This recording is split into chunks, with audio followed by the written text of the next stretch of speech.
تو وہ نبی جو تمام کائنات میں اللہ تعالیٰ کے بعد مخلوق خدا پر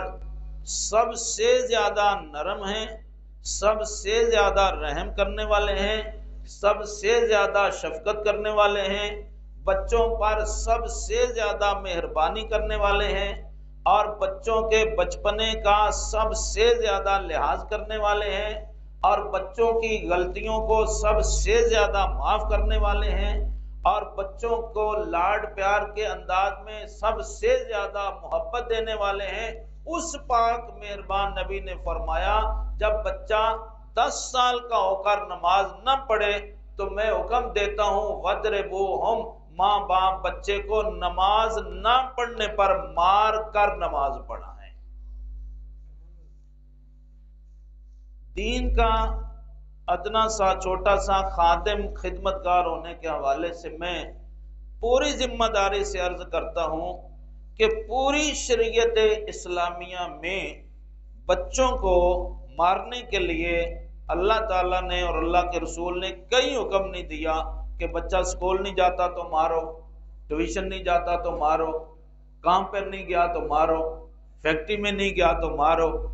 کسی بڑے کو گالی دی ہے تو مارو، کہیں مارنے کو حکم نہیں دیا۔ یہ واحد جگہ ہے اللہ تعالیٰ کے محبوب نے فرمایا بیٹا بیٹی 10 سال کے ہو کر نماز نہ پڑھے تو میں حکم دیتا ہوں کہ انہیں مار کے نماز پڑھو۔ یہ واحد جگہ ہے پورے دین اسلام میں بچوں کو مارنے کے لیے۔ اب جس کا بچہ سکول نہیں جاتا وہ مارتا ہے، بچہ ٹیوشن نہیں جاتا وہ بھی مارتے ہیں، دکان پہ کام پہ لگایا ہوا نہیں گیا مارتے ہیں،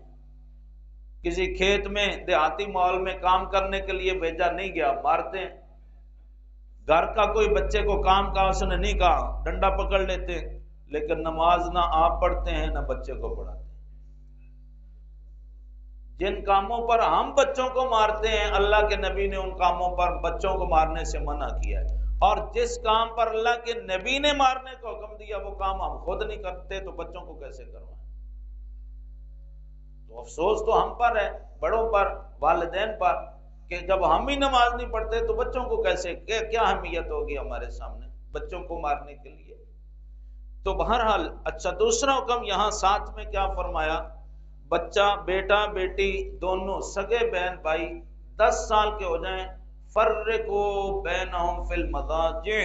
میرے اور تمہارے آقا نے تربیت فرمائی، فرمایا اب بہن بھائی کی عمر 10 سال ہو گئی ہے، ان کو ایک بستر پر نہیں سلانا۔ بس عقل مندوں کے لیے اشارہ کافی ہے۔ جب بیٹے بیٹی دونوں سگے بہن بھائی ایک ماں کے پیٹ سے جنم لینے والے جب انہوں نے